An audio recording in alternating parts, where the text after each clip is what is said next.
A Bíblia, abra ela por gentileza ou ligue ela no relato de Lucas, capítulo de número 17. Lucas, capítulo de número 17, localize por bondade a leitura do versículo 11 ao versículo de número 19. Bem fácil de encontrar, abrindo o Novo Testamento, o primeiro relato é o de Mateus, o segundo é o de João Marcos e o terceiro é o de Lucas. Atentem ao capítulo 17, a leitura será do versículo 11 ao 19. Os que acharam, diga graças a Deus. Está escrito: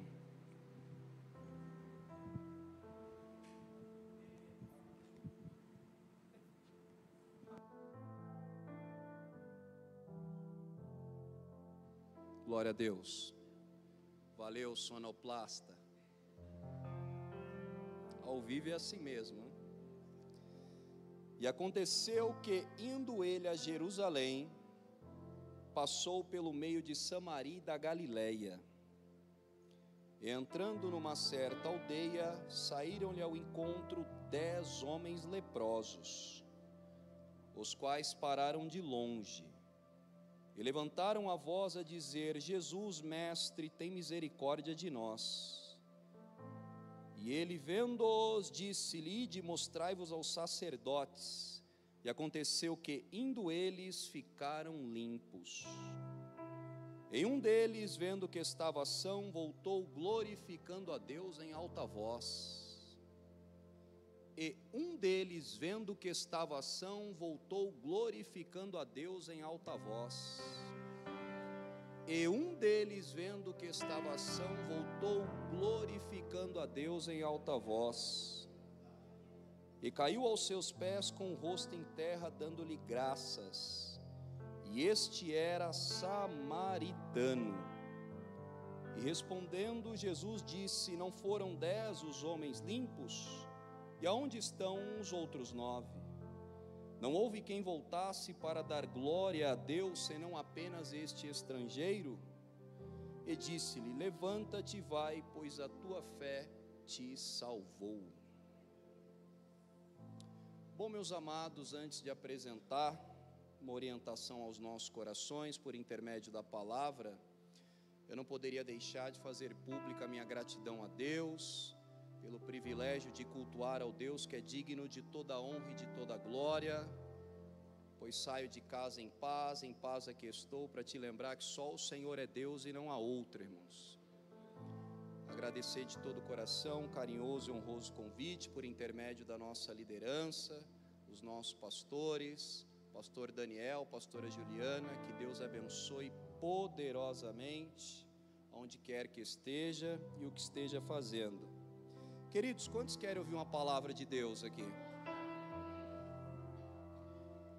O que nós temos em mãos nessa noite? Relato de Lucas, capítulo 17, versículo 11 a seguir.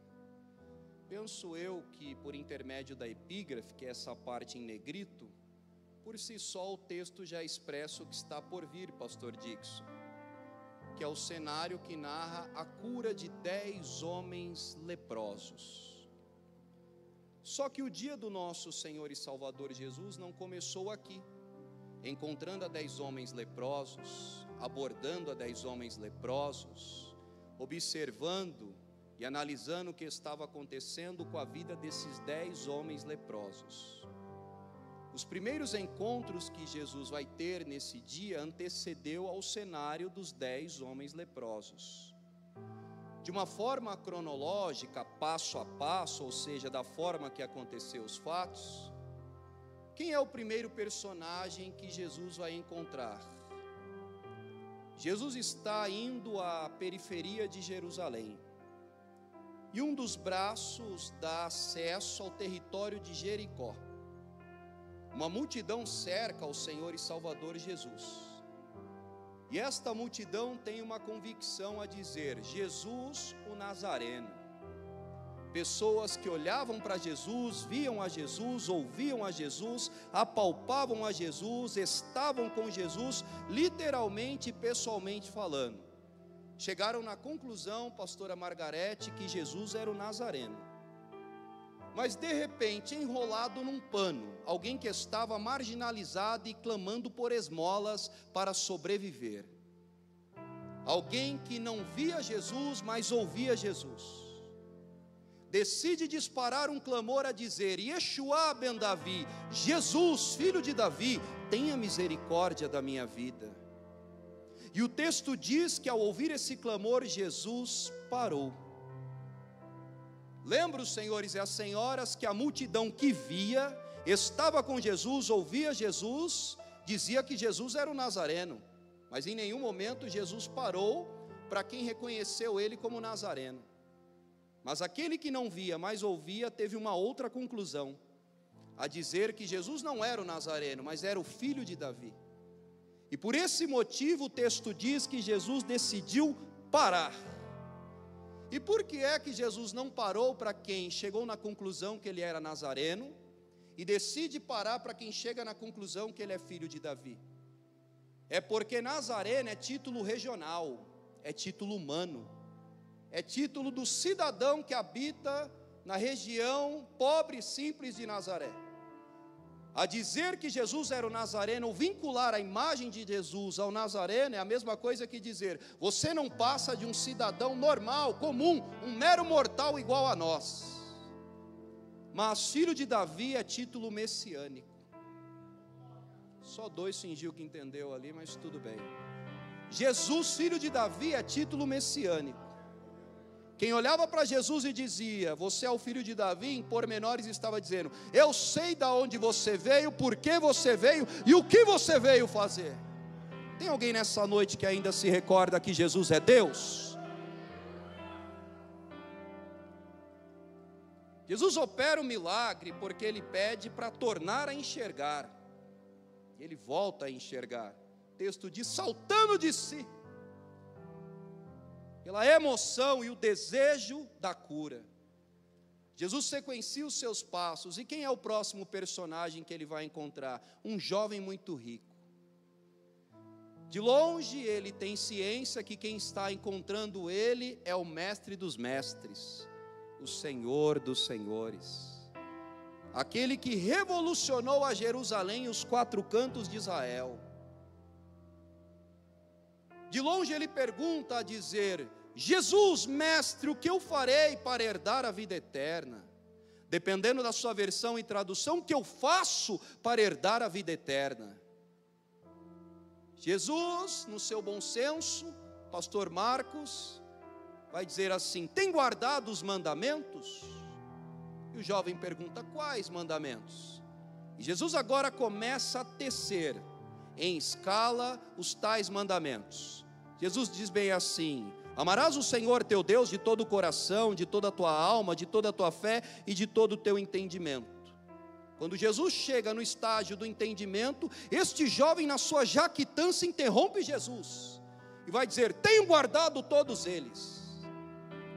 Mal ele sabia que o cirurgião dos cirurgiões estava ali, o médico dos médicos estava ali, a sonda das sondas estava ali, aquele que tem um bisturi psicossomático, que alcança o que ninguém alcança sobre mim, sobre você. E qual é o diagnóstico que Jesus vai prescrever para aquele jovem alcançar a salvação? Os sóteros, ser salvo.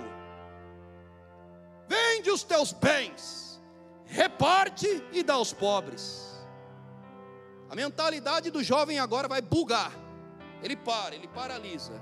Vender, repartir e dar aos pobres não dá, é muita posse, é muita questão monetária, é muita propriedade. Este jovem se esqueceu de uma grande lição que nenhum de nós podemos se esquecer nessa noite. Que não importe o que você conquiste, tenha ou possua, Jesus sempre vai te oferecer uma vida melhor. Só repito uma vez: não importa a sua conquista material, monetária, não importa o que você tenha, possua, o que você veste, o carro que você anda, a casa que você mora, as viagens e translados que você tem, Jesus sempre tem poder de te oferecer uma vida melhor e maior. Quem crê que Jesus oferece o melhor e maior para nós? Oh glória! Quem crê que sem Jesus não somos nada? Quem crê que Jesus é a melhor escolha das nossas vidas? Oh glória! Você consegue evangelizar 2 pessoas nessa noite? Olha para a esquerda e direita e diz assim: Jesus tem o melhor sempre. Se ele não der glória, muda de lugar, irmão.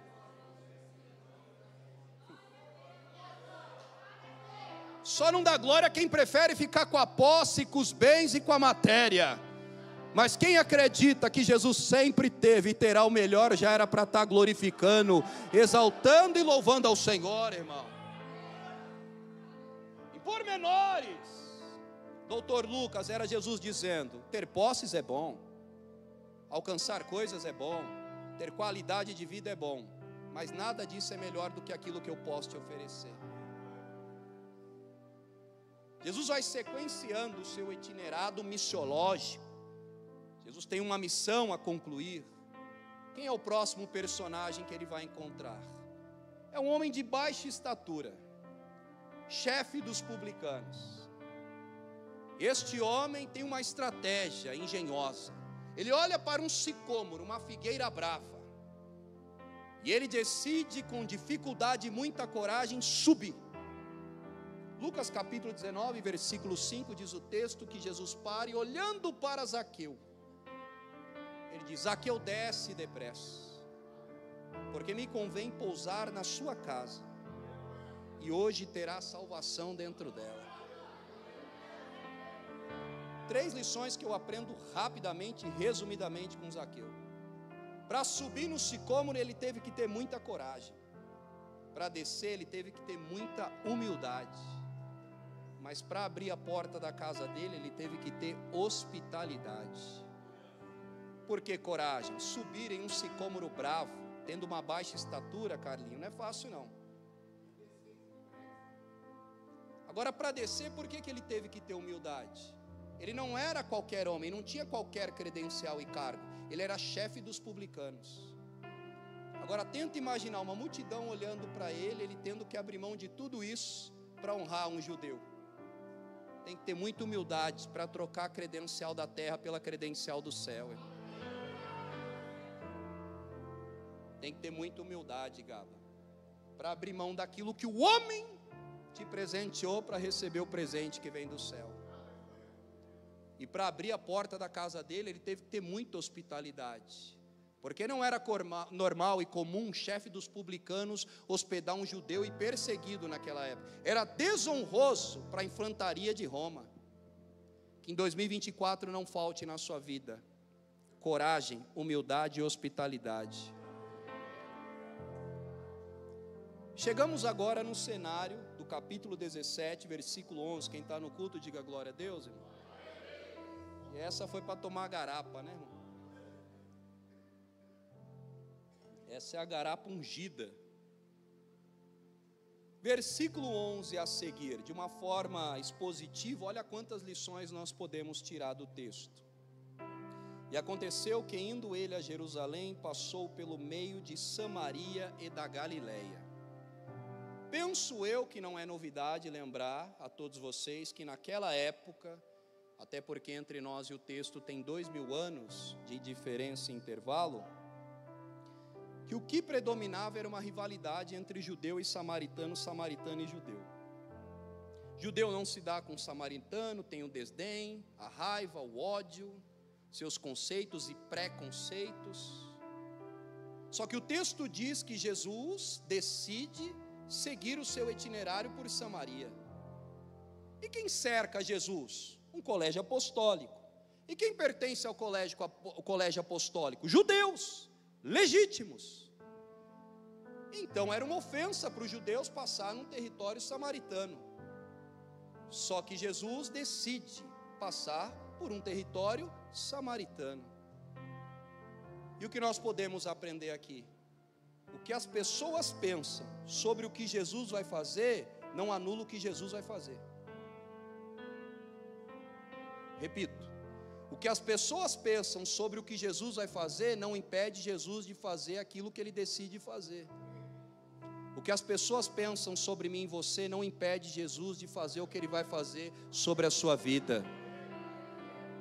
O que as pessoas deduzem, as crenças que ela tem, os títulos que elas dão, os comentários que elas fazem, os pensamentos que elas desenvolvem, não impede Jesus de operar, de curar, de transformar, de libertar, de abrir porta, de te abraçar, de te consolar, de advogar pela sua vida. Tenta imaginar se Jesus dependesse da opinião de alguém para te abençoar. Imagina Jesus chegando para alguém dizendo assim: o que é que você acha? Eu estou pensando em abençoar o Lucas. Qual é a sua opinião? Só que essa não é a régua de medida de Jesus. Se Jesus decidiu te trazer no culto nesta noite para te abençoar, Ele vai te abençoar. Se Jesus prescreveu que hoje seria o dia, a hora e o momento, Ele vai te abençoar. O colégio apostólico pensava que Jesus não deveria passar pelo itinerário de Samaria, por causa da rivalidade, do desdém, da raiva, do ódio entre judeu e samaritano, samaritano e judeu. Só que esse pensamento dos mais próximos, que era o colégio apostólico, não impediu Jesus de decidir abençoar samaritanos. O que as pessoas pensam sobre nós não impede Jesus de nos abençoar. Quem crê que Jesus tem uma bênção para você nessa noite? Versículo 12, sequenciando. E entrando numa certa aldeia, saíram-lhe ao encontro 10 homens leprosos, os quais pararam de longe. Antes de falar da cura da lepra, nós precisamos ser conscientizados do diagnóstico do que era a lepra. Porque há quem lê o texto de uma forma superficial e não entende a dimensão do que é ser um leproso, principalmente nos dias do nosso Senhor e Salvador Jesus. Atualizando para os dias de hoje, se tem alguém que milita na área da saúde aqui no recinto, bem sabe que é a hanseníase ou mal de Hansain. Biblicamente falando, Levíticos capítulo 6 prescreve o diagnóstico sacerdotal sobre a lepra e para o leproso. E a palavra lepra na origem vem da expressão hebraica sahat, que quer dizer pele escamosa que está apodrecendo. De tempo em tempo eu tenho, por bondade de Deus, o privilégio de visitar o hospital de lepra em Itu, no interior de São Paulo. Não sei quem aqui já teve acesso a um leproso, mas é brutal você ver o que a lepra faz com a vida de alguém que é leproso. Como toda doença tem os seus graus, os seus níveis, os seus estágios. Pode iniciar como uma micose, um ponto na pele, porém pode te conduzir ao corredor do estado de putrificação. A lepra, ela vai corroendo a cartilagem do corpo, o músculo do corpo. Dependendo do estado, ela vai proibir a pessoa de ouvir, de falar e de enxergar. Eu não sei se você sabe, mas eu preciso te lembrar, mas o pior cheiro exalado no mundo sai do corpo humano. Quem está no culto, diga glória a Deus. Não tem Chuanchu, Paco Rabanne, Giorgio Armani, não tem Calvin Klein, Ralph Lauren que vai perfumar o seu corpo quando ele entra no estado de putrificação, irmão. Dá uma olhada para o lado e diz assim: o pior cheiro do mundo sai de você.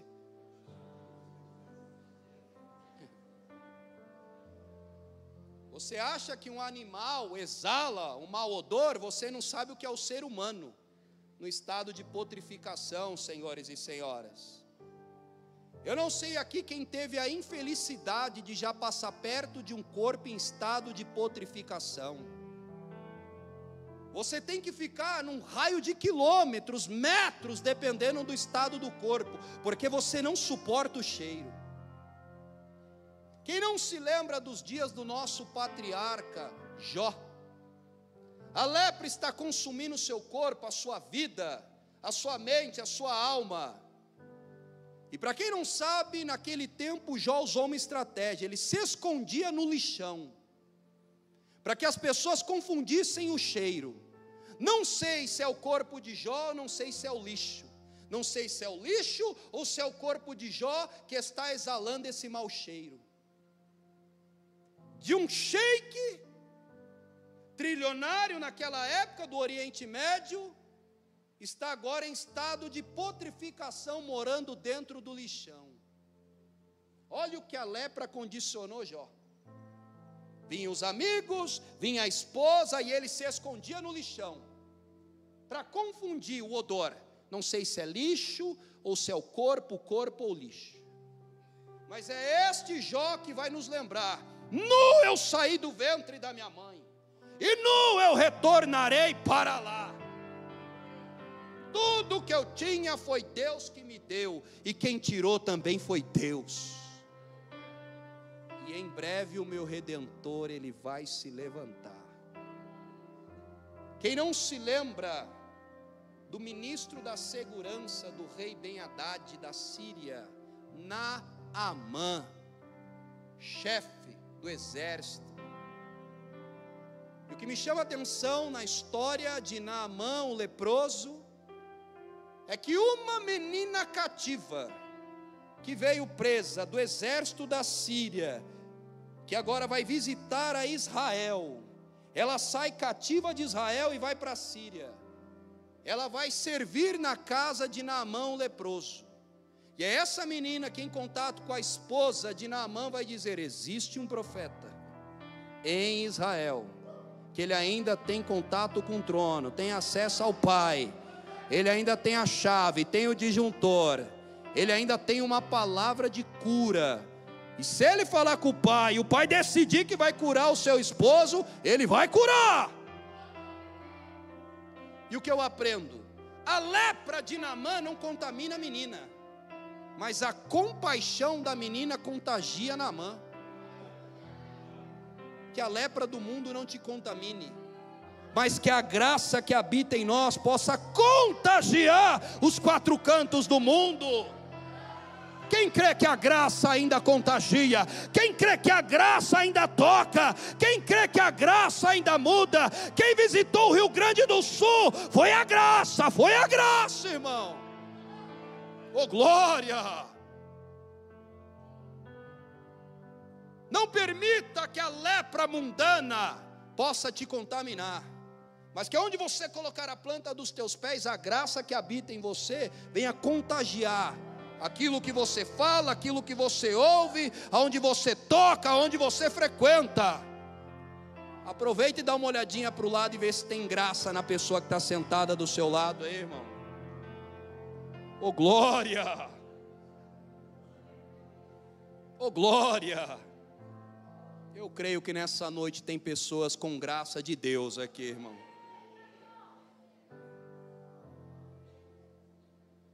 Voltemos ao cenário. Quem está no culto, diga glória a Deus. E como funcionava o diagnóstico da lepra naquela época? Quando alguém suspeitava que tinha lepra, isso é muito pesado, brutal e sério. Ele não procurava o clínico geral, naquela época não tinha um dermatologista especialista. Ele procurava quem? O sacerdócio. Se o sacerdote olhasse na pele e dissesse: Gaba, é apenas um ponto de micose, pode voltar para casa. Ele poderia dar 3 mortal para trás, 5 pulos para frente e fazer 10 cultos de ação de graça. Tamanho foi o livramento. Porém, todavia, senhores e senhoras, se o sacerdócio daquela época olhasse e dissesse: é lepra, a partir daquele momento ele entraria num caos, e a sua vida nunca mais voltaria a ser a mesma. Primeiro lugar que ele era afastado era do convívio com a família. Não pode mais ter contato com a família algum e nenhum. Segundo setor, contato social, não trabalha mais, perdeu o direito de ir e vir. E o terceiro e pior setor, não pode cultuar a Deus. Tenta imaginar você passando pelo processo de ser impedido, privado, bloqueado, neutralizado de ter convívio com a sua família, com a sociedade e principalmente o direito de cultuar a Deus. Ele era condicionado ao extremo da periferia de Jerusalém. Era hospedado num barracão chamado Arraial de Leprosos. E lá permaneceria a princípio por 7 dias. Após 7 dias era feita uma reavaliação. Se a lepra permanecesse, vinha a sentença mortal. O sumo sacerdócio prescrevia a seguinte sentença: lança ele no extremo do extremo do extremo de Jerusalém, no último barracão de leprosos. Porque a sentença dele é a seguinte: vai morrer apodrecendo, porque ele está em pecado, provavelmente. Então a lepra não matava apenas fisicamente, matava psicologicamente, emocionalmente, socialmente. Gradativamente, aos poucos, ia consumindo a alma, o corpo e a vida do leproso. E o texto informa que Jesus está entrando em Samaria, e de longe, o grupo de leprosos vai disparar um clamor a dizer: Jesus, mestre, tenha misericórdia de nós. O que me chama a atenção nesse clamor é que ninguém diz assim: tenha misericórdia de mim. É: tenha misericórdia de nós. A oração não é: Senhor, tenha misericórdia da minha vida, do meu problema, da minha casa, do meu casamento, da minha empresa. Não é singular, é plural o clamor. Mesmo naquele estado eles conseguiam olhar para o lado. Mesmo naquele estado eles conseguiam ter empatia. Mesmo morrendo, eles pensavam que tinham mais pessoas morrendo. Que o seu clamor não venha a ser individual, mas coletivo. Que você possa orar dizendo: tem pessoas que precisam também, tem pessoas necessitadas também. Quando você orar, que você consiga dizer: cura ele também, cura ela também, abre a porta para ele também, abre a porta para ela também, salva a vida dele, salva a vida dela, honra ele, honra ela também. Só levante a mão para glorificar quem crê que a vitória dele é a sua vitória, e a vitória dela é a sua vitória. Oh glória! Oh glória! Alguém poderia, Dixon, se destacar, olhar para a direita e esquerda e dizer: peraí, Senhor, tenha misericórdia de mim. Mas ele olhava ao derredor e dizia: tem gente aqui precisando, eu não estou sozinho. Bezetacil com gosto de Votarém. 10 leprosos, quantos leprosos? 1 samaritano, 9 judeus. Judeu se dá com samaritano, judeu gosta de samaritano, judeu convive com samaritano.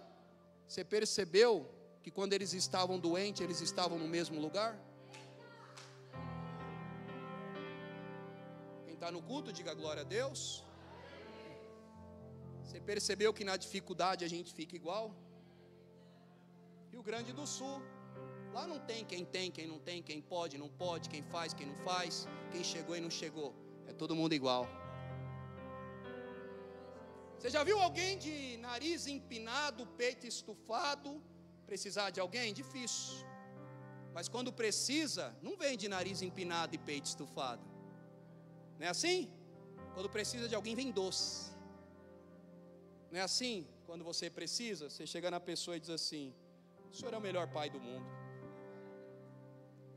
Esse bigode é o mais lindo de todos. Eu nunca disse isso para você, mas o senhor é uma enciclopédia ambulante. Aí no final da conversa faz o Pix. Quem está no culto, diga glória a Deus. Quem se identifica com isso, irmão? Sempre tem um na família assim, eu sei. Mãe, você é mais linda que a Cindy Crawford. Brooke Shields não sabe o que é a beleza em pessoa. Mãe, convence o pai lá para ele deixar eu. Não é assim? 9 judeus, 1 leproso, mas todos têm lepra. Só que no arraial é tudo igual, a rivalidade cai por terra. No leito do hospital ninguém pergunta: o que você tem na vida? O que você faz? As únicas vozes que você escuta é: me ajuda, não deixa eu morrer. Dá uma olhadinha para o lado e diz assim: na dificuldade é todo mundo igual. Oh, glória! Só dá glória quem já precisou de alguém, irmão. Egoísta não dá glória nessas horas. Mas quem reconhece que precisa de todo mundo, seja quem tem, não tem, pode, não pode, foi, não foi, dá glória! Oh, glória! O texto diz que de longe eles pararam e clamaram.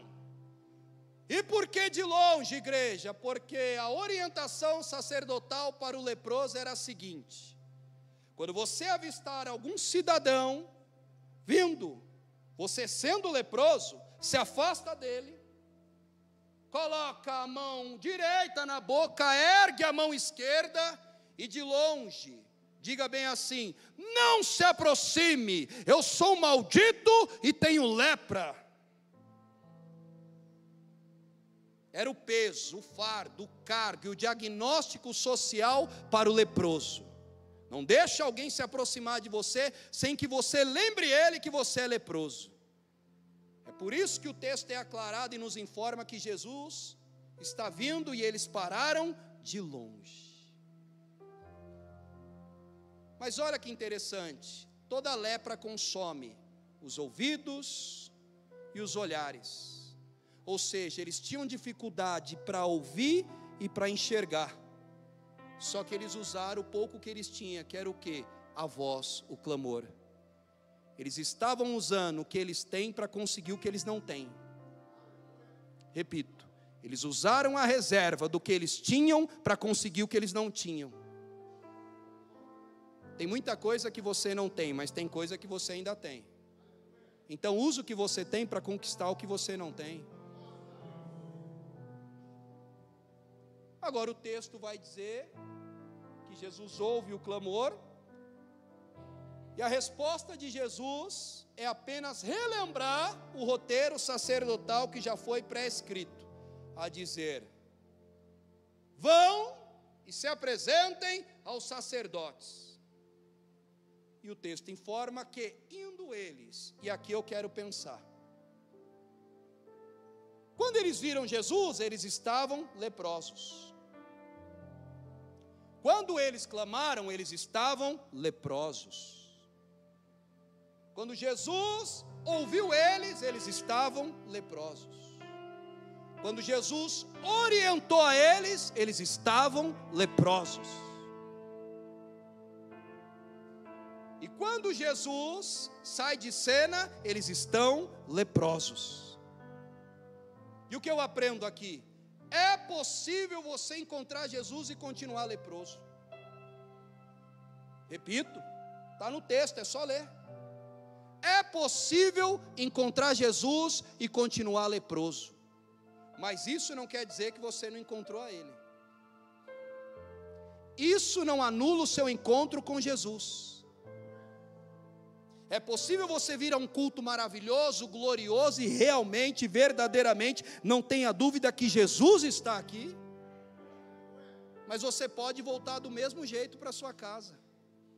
E isso não quer dizer que Jesus não estava no culto. E nós precisamos aprender isso para parar com aquela síndrome de chegar em casa e eu vou para o culto e nada muda. Eu vou para o culto e os problemas continuam. Eu vou para o culto e ainda não tive uma resposta. Isso acontece. Possa ser que você já vivenciou isso. Eu fui para o culto, voltei para casa e está tudo do mesmo jeito. Mas não quer dizer que você não encontrou a Jesus. Mas não quer dizer que você não encontrou a Jesus. Mas não quer dizer que você não encontrou a Jesus. E o que Jesus estava nos ensinando aqui? É melhor ser um leproso a caminho da cura do que um curado a caminho da lepra. Quem está no culto? É melhor ser um leproso a caminho da cura do que um curado a caminho da lepra. Porque aonde acontece o milagre? O texto é claro, e indo eles. Vou deixar você processando. E indo eles. O milagre não aconteceu no momento que eles encontraram a Jesus. O milagre aconteceu no caminho. Quando eles estavam seguindo a orientação de Jesus. Rodrigo, eu vim para o culto e nada aconteceu. Não para, continua. Rodrigo, eu vim para a reunião, o milagre ainda não chegou. Não para, continua. Rodrigo, eu participei de manhã e à noite, a porta ainda não abriu. Não para, continua. Porque o texto diz que foi no caminho, foi no percurso, foi no translado. Então não para, ainda que não aconteceu no culto. Um dia acontece, um momento acontece, uma hora acontece, uma semana acontece, um mês acontece, mas no caminho grandes coisas vão acontecer. Qual é o segredo? Não para, não para. Não para, não para, não para, não para, vou ficar nisso, não para, não para, não para, não para, não para. Só vai dar glória quem já viveu o milagre no caminho, irmão. Só vai reagir quem já viveu o milagre no caminho. Quem já viveu o milagre no caminho aqui, irmão? Oh, glória! É no caminho, Brunão. Continua, não para. Não foi hoje, mas quem garante que não vai ser amanhã? Não foi hoje, quem não garante que vai ser nessa semana? Não foi hoje, quem garante que não vai ser daqui um mês? Não foi hoje, quem garante que não vai ser daqui um ano, 10 anos? Mas no caminho o milagre acontece. No caminho o milagre acontece. No caminho o milagre acontece. Vou ficar nisso porque tem milagre que vai acontecer aqui no caminho. No caminho o milagre acontece. No caminho o milagre acontece. No caminho o milagre acontece. Continua vindo, não para. Recebe fôlego, ânimo. Não para, porque no caminho o milagre acontece, irmão. Oh glória! Oh glória! É no caminho. Não desista, vem para o culto, continua do mesmo jeito, não para, porque é no caminho. O texto não informa isso, é um pensamento figurativo, paralelo. O Gaba é o sacerdote. Quem acredita que o Gaba tem cara de sacerdote, diga glória a Deus, irmão. Incorpora o sacerdote aí agora, irmão. Se vira, dá seus pulos. O Gaba é o sacerdote, eu sou o leproso. Vi Jesus, estou leproso. Gritei para Jesus, clamei para Jesus, roguei a Jesus, estou leproso. Jesus parou para me ouvir, eu continuo leproso. Jesus me orientou, estou leproso, mas eu vou ouvir a orientação e vou cumprir o que Ele falou. Mas eu ouvi a orientação e vou cumprir o que Ele falou. Mas eu ouvi a orientação e vou cumprir o que Ele falou. O texto diz que no caminho, Marquinho, eu leproso indo apresentar o sacerdote. Margarete, seu sacerdote, eu vim apresentar minha lepra que eu tinha e não tenho mais. Não, você não entendeu, vou voltar lá. Atravessei o altar aqui, você não deu um glória, hein, irmão? E olha que você está sentadinho aí, descansado, irmão. Estou leproso, ali é o sacerdócio. Obedeceu o que o mestre falou, o que Jesus falou, o que o Senhor falou. Seu sacerdote, tem um minutinho da sua atenção aí?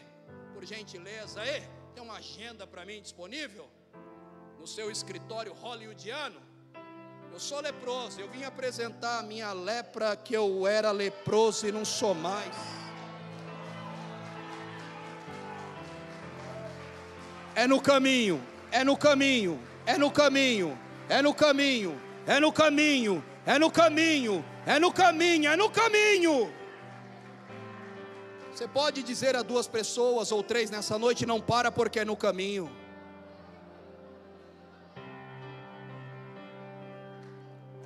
É no caminho, É no caminho, diz.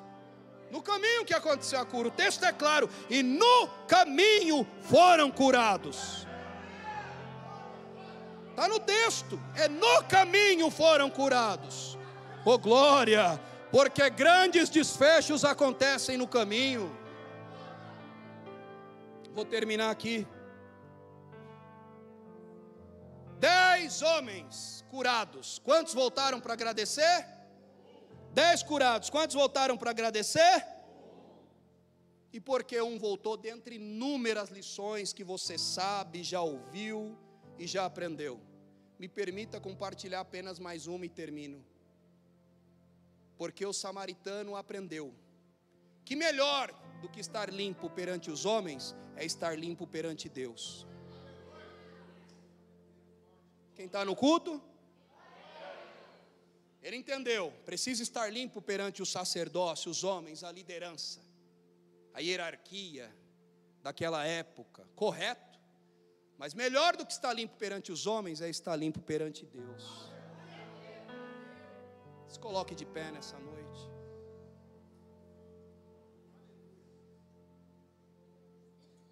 Quem acredita que o milagre acontece no caminho? Eu quero convidar você que acredita que no caminho você vai encontrar esse desfecho, esse milagre para a sua vida. Seja na área sentimental, emocional, na sua empresa, no seu trabalho. Eu quero convidar você que ouviu essa simples e objetiva palavra e acredita que Deus vai operar um milagre no caminho, a sair do seu lugar e vir aqui à frente, que eu quero orar por você, irmãos. Você que acredita que no caminho o milagre vai acontecer. Oh glória. Você que acredita que no caminho seu filho vai ser curado, a sua filha vai ser curada. Você que acredita que no caminho essa porta vai abrir. Você que acredita que durante a trajetória, durante o caminho, o milagre vai te alcançar. Saia do seu lugar e vem aqui, eu quero orar por você. Não tenha vergonha, a gente só quer orar, irmão. Oh glória. E para com esse negócio de olhar para o lado e dizer, se você for, eu vou. Não é assim, Carlinha? Ah, se você for, crio coragem, também vou, né? Toma posse, irmão, o seu milagre está no caminho. Tem mais alguém? Vem aqui, eu só quero orar por você. A igreja quer orar por você, os obreiros querem abençoar a sua vida. Você que ficou no seu lugar, estenda a mão para cá, porque eles vão testemunhar que grandes coisas aconteceram no caminho. Quem crê na vitória deles, irmãos? Vou pedir para os meus amigos pastores virem aqui com imposição de mãos, orar. As obreiras aqui da igreja, se puder orar pelas irmãs que aqui estão. Pai, nós queremos te agradecer pelo privilégio, pela honra, pela oportunidade, por tudo que o Senhor fez, faz e continuará fazendo. Obrigado, Senhor, porque nós cremos que no caminho o milagre vai acontecer. Ó Deus, eu creio que o Senhor é poderoso para tocar nele e tocar nela. Ó Pai, ainda que não aconteceu hoje, agora, de uma forma imediata, mas no caminho o milagre pode acontecer. Nós cremos em comunhão que a vitória deles é a nossa vitória, e que no caminho o Senhor vai operar, no caminho o Senhor vai tocar, no caminho o Senhor vai bradar. Oh, aleluia! Oh, glória! É no caminho, é no caminho, é no caminho. Quer chorar, chora. Quem está recolhendo a sua lágrima é o altar do Senhor. Oh, glória! É no caminho, é no caminho.